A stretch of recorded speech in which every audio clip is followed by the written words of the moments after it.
Hi everybody, Adrian Plus here. Yes, and Bridget, hello.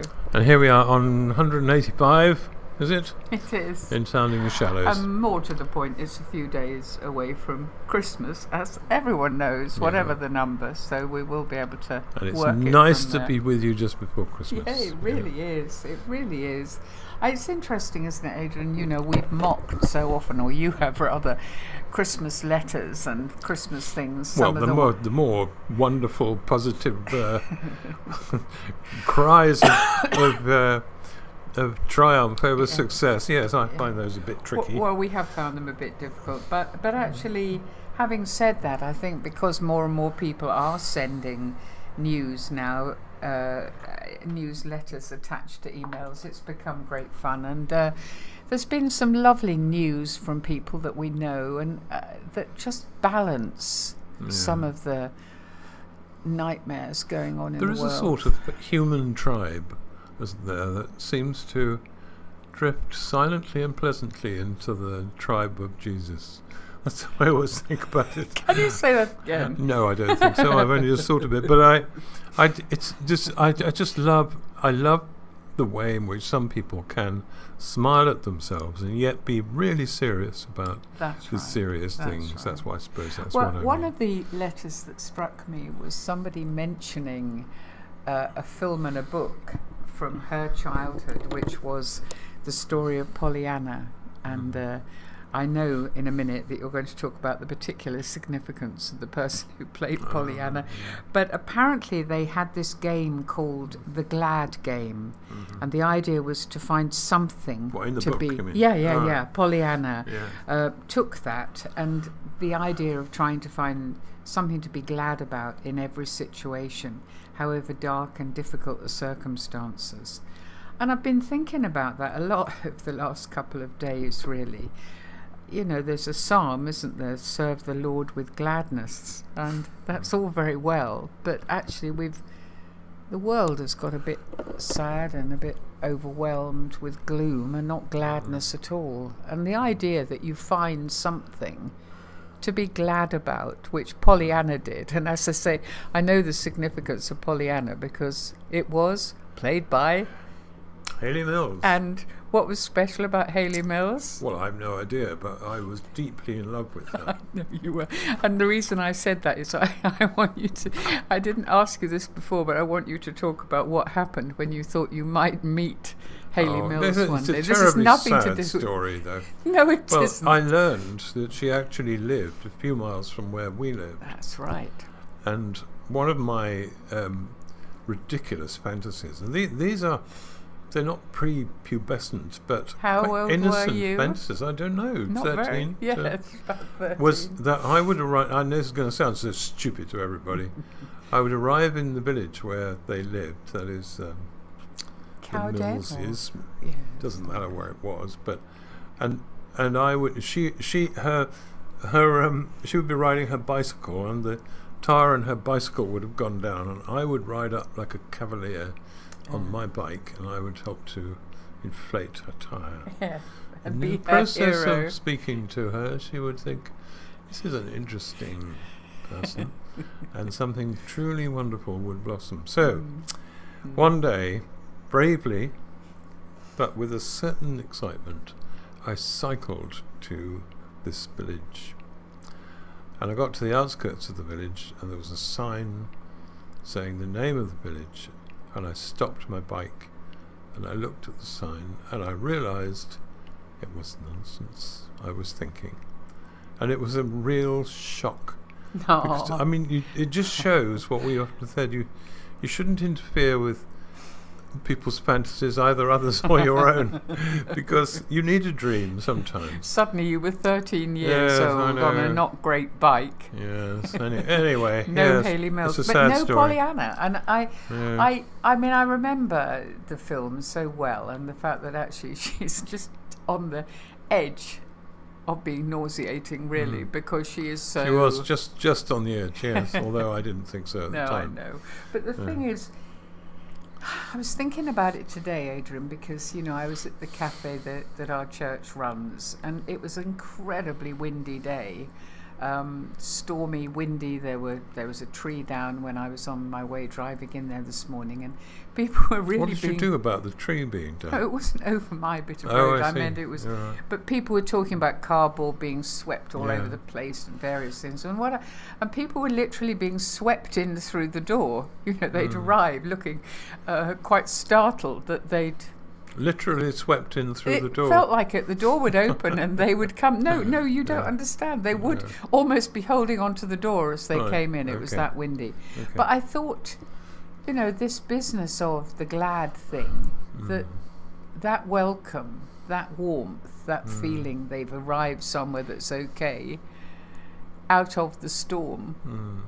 It's the thing we see reflected, isn't it? Every time we hear about community work that is making people welcome, making them feel safe, making them feel at home, making them feel they have a refuge from the storms. Yeah, there is a startling innocence about those who genuinely want to bring light into people's lives. I love seeing it, and we've mentioned before the series about where the millionaire goes out undercover secret millionaire, gives away money. And through that series, I mean, I know some of it was a bit strange, but you met people who had never considered that anyone would be interested in the passion with which they were trying to help people. That's right. And I think those people are wonderful. And a lot of them are not, well, most of them are not, certainly not famous or have any particular visible glory in them. Just the fact that they are alive with the excitement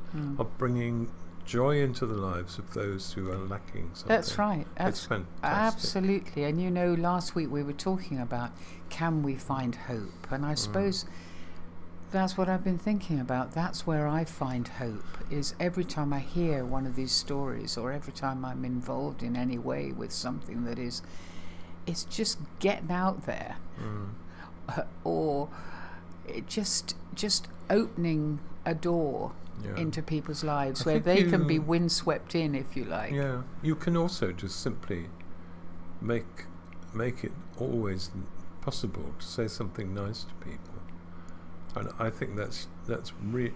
I see people's faces light up sometimes when they realise you're actually looking at them and saying something that is to them, not to the shop or the association or the organisation. It's worth remembering that, isn't it? Because there's how many days to Christmas? Hardly any.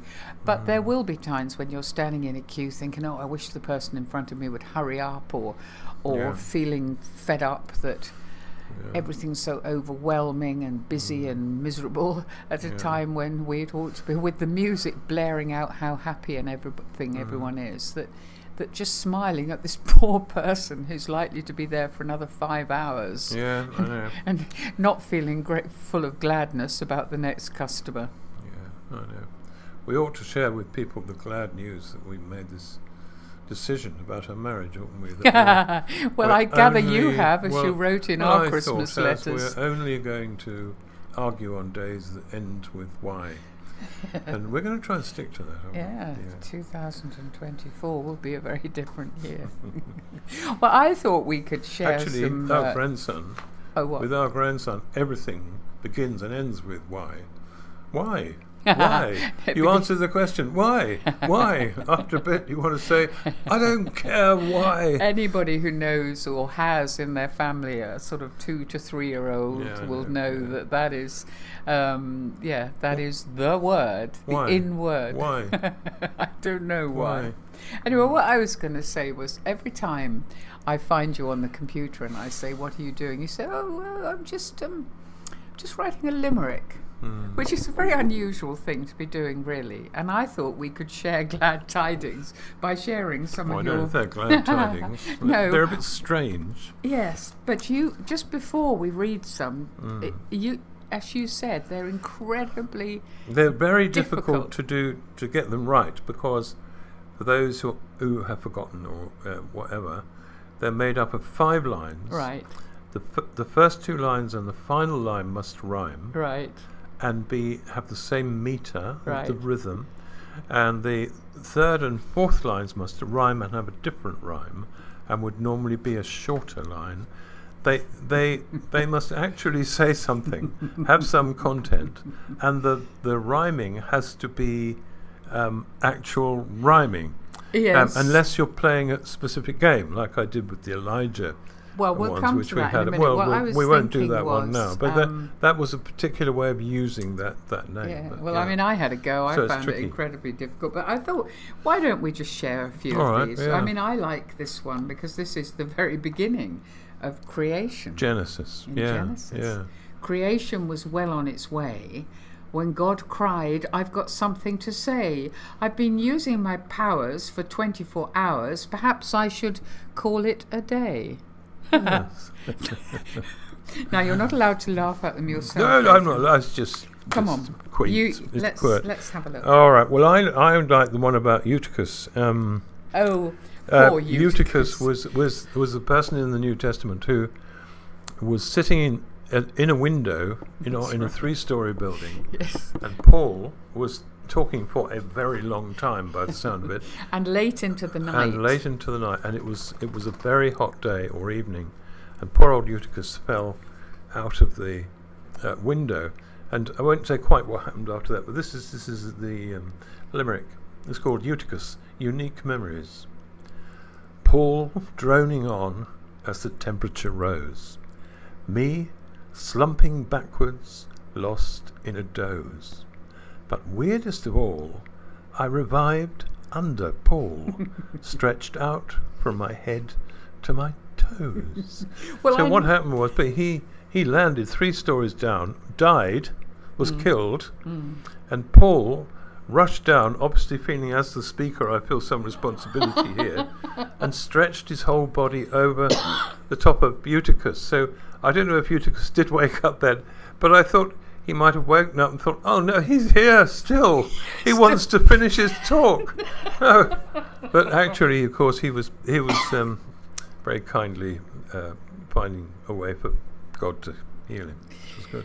Because this little format can say something quite serious, can't it? I mean, we've talked many times about David and King David, and the fact that when he was young, in many ways he was totally safe, even though, first of all, his life was at peril from lions and various things as a young lad looking after sheep, and then at peril running away from Saul, and then when he had everything, being in great danger because actually he didn't in his mind need God.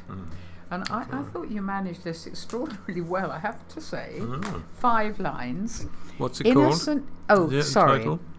It's called King David Reflects on Harsh Lessons Learned. Innocent, fearless, but pliant, I flattened a Philistine giant. But the monster I find in my own special mind is so cruel and cold and defiant.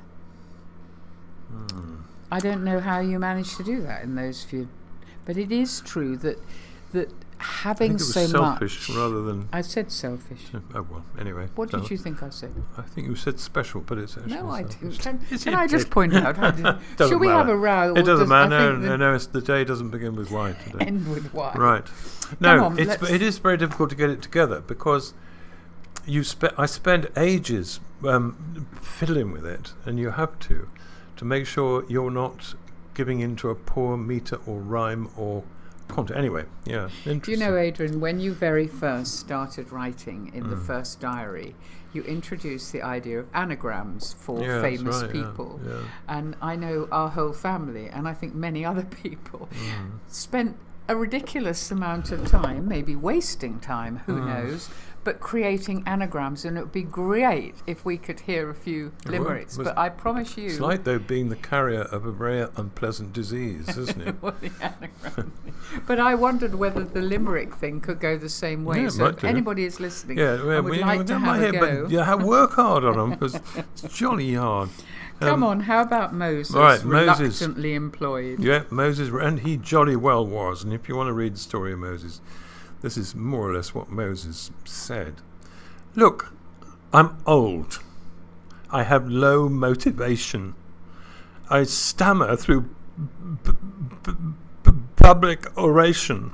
How can this wreck lead a 4-decade trek to some God only knows destination? And if you think that sounds dark, read the story of Moses and God. The Bible says Moses was the most humble man ever, which is why God presumably put up with him, and why Moses put up with God. I mean, some of the conversations they had are quite extraordinary.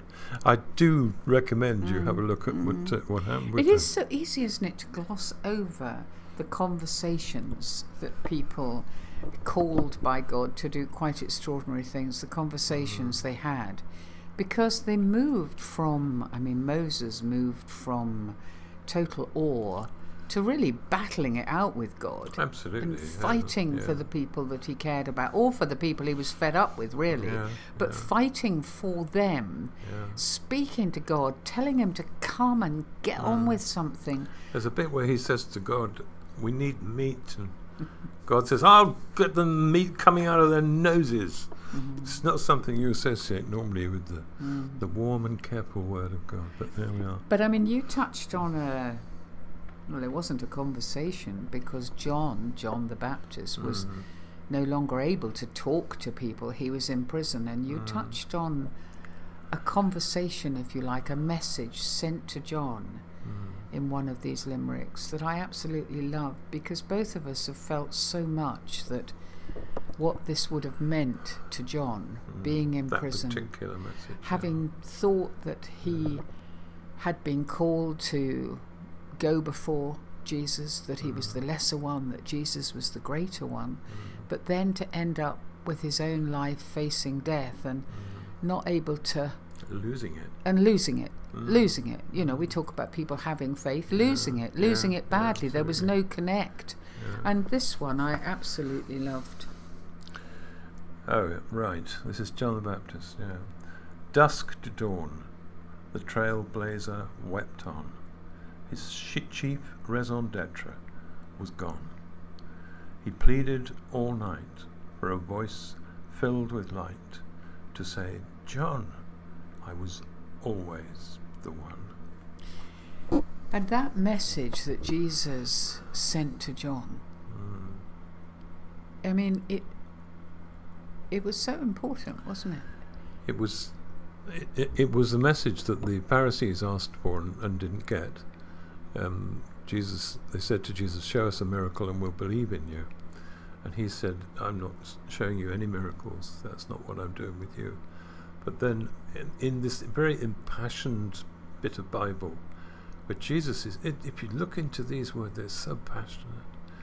He says to Jesus' disciples, look, just tell him that the lame walk, the blind see, the hearts that are broken are mended. Just tell him that's happening.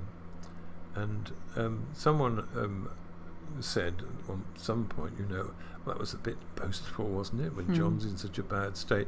But the thing was, Jesus knew that was precisely what he needed to hear.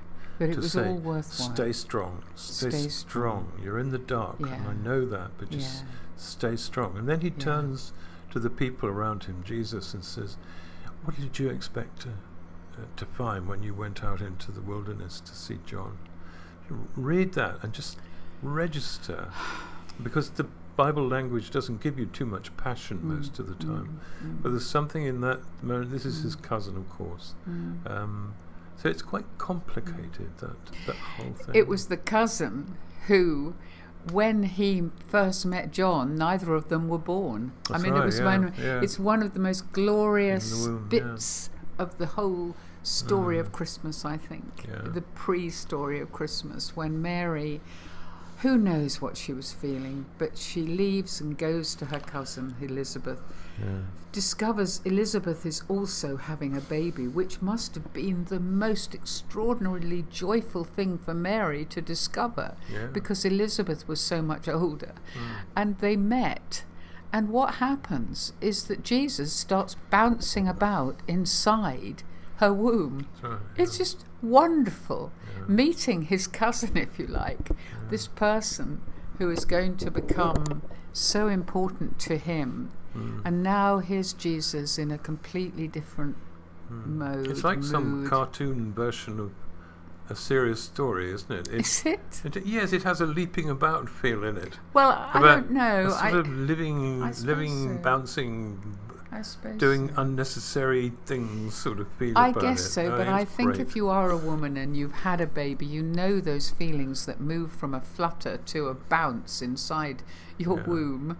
And I think just that knowledge that something here is alive and vigorous and wonderful. So, yeah, I think that moment when Jesus isn't able to go and see John, but sends him to say it's all okay. Yeah. And sometimes that's what we do need to do for people, isn't it? You know, we use the expression of holding people on a string, really, sometimes when they're in the dark, that we can't do it for you, but we can, you can trust that we believe at the moment, even if you can't. Is that fair, do you think? No, absolutely. I mean, I think as long as you can avoid the obvious when people need help, it's great to send them the thing they're looking for in the best possible way. So come on, let's have just one more, because this goes right back to the beginning. Adam and Eve. Okay, this is very silly. This is so opposite to the other one. Yeah, but all right. Adam and Eve, this is about Adam and Eve. I imagine them responding to questions in one of those audience with events in paradise. So it's an evening with Adam and Eve, and Adam is allowed to start. And the question is, did you experience any problems in Eden? I can hear the voice. Now can you tell me, did you experience any problems while you were in Eden? Problems in Eden? I had them. That Eve was a bit of a madam. Said Eve, au contraire, I would say, to be fair, that I was a bit of an Adam. So that's not maybe a particularly Christmassy message, except to remember that glad game, and maybe even if things turn out to be quite tricky over Christmas, and we all know that Christmas doesn't just bounce along for lots of people. It certainly doesn't. No. Things are heightened, loneliness is heightened, and family tensions can be heightened, and all sorts of other things. But maybe just remember that, and if you have a moment, have a go at a limerick. Yeah, the first line of one could be, there was a young baby called Jesus. Who knows? We'll see. Anyway, we'll see you next week. Happy Christmas. Happy Christmas. God bless. Bye-bye.